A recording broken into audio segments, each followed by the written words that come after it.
హిందూ బంధువులకు జై శ్రీరామ్. నేను వాసుదేవగుండ, హిందూ ఐక్యత దళ్. మనం ఎలాంటి క్లిష్ట పరిస్థితులు ఎదుర్కొన్నా కానీ దైవాన్ని మాత్రం దూషించొద్దు. అదే ఈరోజు వీడియో టాపిక్ అనమాట. స్ట్రైట్ అవే మనం టాపిక్లోకి వచ్చేద్దాం. 2022 సెప్టెంబర్ 29 సండే మార్నింగ్ నేను విలేజ్కి వెళ్దామని చెప్పేసి నా రాయల్ ఎన్ఫీల్డ్ వెహికల్ని నేను రెడీ చేస్తున్నాను. రాయల్ ఎన్ఫీల్డ్ వెహికల్లో ఉన్న ఒక మేజర్ ప్రాబ్లం ఏంటంటే చైన్ అనమాట. చైన్ ఎప్పుడు కూడా లూప్ చేస్తుండాలి, స్ప్రే చేస్తుండాలన్నమాట, లేదంటే ఆ క్రీపీ సౌండ్ వస్తుంది.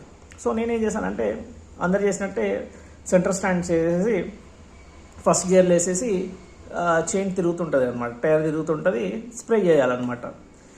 యాక్చువల్ ఏంటంటే ఈ టూర్కి నేను వెళ్దాము అనుకునే 3 రోజుల నుంచి నాకు ఏంటంటే సిక్స్త్ సెన్స్ వెళ్ళొద్దు అని చెప్పి ఆపుతుంది అనమాట, టూర్ వెళ్ళొద్దని చెప్పేసి.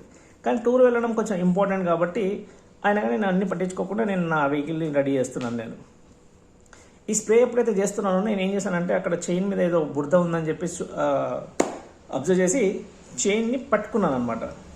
ఎలా అయితే నేను చైన్ని పట్టుకున్నానో ఈ చైన్ మొత్తం వెనకాల ఉన్న చైన్ టీత్స్ ఉంటాయి కదా, అందులోకి వెళ్ళిపోయింది అనమాట. వెళ్ళిపోగానే ఈ హ్యాండ్ మొత్తం చైన్ లోపలికి వెళ్ళిపోయి ఈ పైన ఉన్న నీల్ అందులో స్ట్రక్ అయిపోయింది అనమాట చైన్లో. అండ్ ఇది బ్యాడ్లీ డ్యామేజ్ అయింది. ఈ ఫింగర్, రింగ్ ఫింగర్, చూపుడు వేలు బ్యాడ్లీ డ్యామేజ్ అయింది. అండ్ అలాగే ఈ లిటిల్ ఫింగర్ కూడా బ్యాడ్లీ డ్యామేజ్ అయింది అనమాట. 4 ఫింగర్స్ మొత్తం బ్యాడ్లీ డ్యామేజ్ అయ్యాయి. ఇంకా ఎలా అంటే ఈ సిచ్యువేషన్తో నేను చాలా ఫైనాన్షియల్గా దెబ్బతిన్నాను అనమాట. 4 months అలా బెడ్ రెస్ట్ తీసుకోవాల్సి వచ్చింది. దాని తర్వాత ఏమైందంటే టాపిక్లోకి వచ్చేద్దాం. ఈ ఇన్సిడెంట్ జరగగానే ఏదైతే ఈ పీస్ అనేది ఉంది, మిడిల్ ఫింగర్ పీస్ ఉంది కదా, అది ఏమైందంటే చైన్లో స్టక్ అయిపోయింది. మళ్ళీ నేను దాన్ని ఐస్ క్యూబ్లో పెట్టుకున్నాను. నేను హాస్పిటల్కి వెళ్ళాను. హాస్పిటల్కి వెళ్ళేటప్పుడు నా కజిన్ సతీష్ ఆకులని కాల్ చేశాను. ఎంటైర్ ఈ ట్రీట్మెంట్ అప్పుడు అతనే నాకు సాయం చేశాడు. దాని తర్వాత కూడా నాకు 2-3 days వరకు, అంటే ఓవరాల్గా ఈ ట్రీట్మెంట్ కంప్లీట్ అయ్యేంత వరకు తనే నాకు హెల్ప్ఫుల్గా ఉన్నాడు అనమాట. సతీష్ గారు, వెంకటేష్ అండ్ రాజు అనమాట. దాని తర్వాత ఏమైందంటే ఫస్ట్ నేను ఏం చేశానంటే కేపీహెచ్పి కాలనీకి వెళ్ళాను. అక్కడ హాస్పిటల్లో ట్రీట్మెంట్ తీసుకున్నాను. ఫస్ట్ ఎయిడ్ చేసుకున్నాను అనమాట. ఫస్ట్ ఎయిడ్ చేసుకున్నా కానీ ఆ రోజు మార్నింగ్ ఒక పెయిన్ కిల్లర్ ఇచ్చారు, దాని తర్వాత కొన్ని టాబ్లెట్స్ ఇచ్చారు.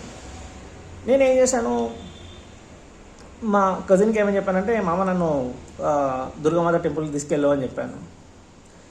మా కజిన్ తీసుకెళ్ళాడు దుర్గామాత టెంపుల్కి, ప్రగతి నగర్లో. నేను అక్కడ ఏం చేశానంటే అమ్మవారిని ఒకటే మొక్కున్నాను, అమ్మ నువ్వు ఏది చేసినా నా మంచిగా చేసి ఉంటావు. ఇక్కడ ఈ చిన్న ఇన్సిడెంట్ తోటి నన్ను ఆపేశామంటే దీనికంటే పెద్ద ఇన్సిడెంట్ ఏదో జరగబోతుంది కాబట్టి నన్ను ఇక్కడ ఆపేశామని చెప్పేసి సాష్టాంగ నమస్కారం చేసుకొని నేను అమ్మవారిని మొక్కున్నాను. దాని తర్వాత ఏమైంది, నార్మల్గా ఎప్పుడైతే నేను నార్మల్గా ఫస్ట్ ఎయిడ్ చేసుకున్నానో ఆ ఫస్ట్ ఎయిడ్ చేసుకునేటప్పుడు ఒక పెయిన్ కిల్లర్ మాత్రం మార్నింగ్ ఇచ్చారు. మళ్ళీ మధ్యాహ్నం ఏం లేదు, ఈవినింగ్ కూడా ఏం లేదు. కాకపోతే మీరు ఎప్పుడైనా అబ్జర్వ్ చేయండి, మనకి ఎప్పుడైనా దెబ్బలు తగిలినప్పుడు నైట్ పడుకునేటప్పుడు పెయిన్స్ ఎక్కువ వస్తాయి. కానీ నేను కూడా అదే అనుకున్నాను అనమాట. అంటే ఈ నైట్ నాకు చుక్కలు చూపిస్తుంది అనుకుంటా అని నేను అనుకొని పడుకున్నాను. కానీ చూడండి, నా జీవితంలో నేను అంత హ్యాపీగా నిద్ర ఎప్పుడు పోలేదు. అంత మంచి నిద్రపోయాను అనమాట. ఫుల్ డీప్ స్లీప్ అనమాట. ఇంత పెయిన్ లేదు, ఏం లేదు. మార్నింగ్ 8 o'clock లేసాను అనమాట. మార్నింగ్ 8 o'clock లేచి సాంగ్ పెట్టుకున్నాను. కృష్ణ మురారీజీ అని చెప్పేసి, కృష్ణ మురారీకి అని చెప్పేసి ఒక సాంగ్ వస్తుంది కదా, హిందీలో ఉంటుంది. చాలా బాగుంటుంది అనమాట. కొంచెం భజన చాలా బాగుంటుంది. సో ఆ పాట పెట్టుకొని మంచి సాంగ్ డ్యాన్స్ చేసి దాని తర్వాత ఇంకా ఎలాగో నాకు షాప్ లేదు, బిజినెస్ ఏం లేదు, ఫుల్ ఇంకా నాకు ఎట్లా దసరా వస్తుందని చెప్పేసి అమ్మవారికి ఆ మొత్తం ఈ ఎప్పుడైతే ఇన్సిడెంట్ జరిగిందో ఆ ఇన్సిడెంట్ నుంచి మొత్తం అమ్మవారికి అంకితమయ్యాను అనమాట. పొద్దున్న లేవాలి, స్నానం చేసుకోవాలి, అమ్మవారి గుడికి వెళ్ళాలి, ఈవినింగ్ అమ్మవారి గుడికి వెళ్ళాలి, ఇలా జరిగిందనమాట. అయితే నేను చెప్పడం ఏంటంటే ఎప్పుడైనా కానీ మనకి ఏ సిచ్యువేషన్స్ ఎదురైనా కానీ ఎవరిని దూషించొద్దు. శివయ్యని దూషించొద్దు, అమ్మవారిని కూడా దూషించొద్దు. వాళ్ళు ఏది చేసినా కానీ మా మంచి కోసం చేసి ఉంటారు అని చెప్పేసి అనుకోవాలి. చాలామంది ఏం చేస్తారంటే చిన్న చిన్న ఇన్సిడెంట్స్కే అమ్మవారిని ద్వేషించడము, శివయ్యని దూషిస్తుంటారు అనమాట. ఇలాంటి చేయొద్దు. ఎప్పుడైనా ఒకటి గుర్తుపెట్టుకోండి, శివయ్యని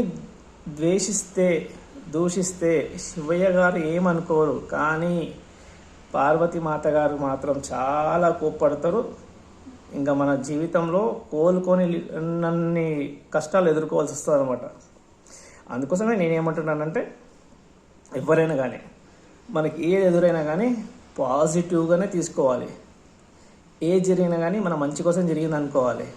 అండ్ ఇంకో విషయం ఏంటంటే ఈ జరిగిన ఇన్సిడెంట్, ఇంత పెద్ద ఇన్సిడెంట్ జరిగిన తర్వాత నాకు మొత్తం ఈ ట్రీట్మెంట్ అప్పుడు ఎప్పుడు కూడా నాకు పెయిన్ అనేది అనిపించలేదు. నార్మల్గా పెయిన్ ఉండే కానీ భరించలేనంత పెయిన్తో నేనైతే నేను నా కంట్లో నుంచి ఒక చుక్క నీళ్ళు కూడా కారలేదనమాట. అండ్ నేను ఇప్పుడు ఏదైతే థంబ్నెయిల్లో ఒక ఫోటో పెడుతున్నానో అది అప్పుడు జరిగిన incident photo, next day morning ఫోటోనే అది. అదే పాజిటివ్ వైబ్స్, అదే అగ్రెసివ్ యాటిట్యూడ్, అదే ఏమంటారు దర్జాతనం అలాగే ఉంటుంది నా ఫేస్లో. ఇన్సిడెంట్ జరిగినా కానీ ఏం జరగనట్టు అలాగే ఉండాలన్నమాట. జై శ్రీరామ్.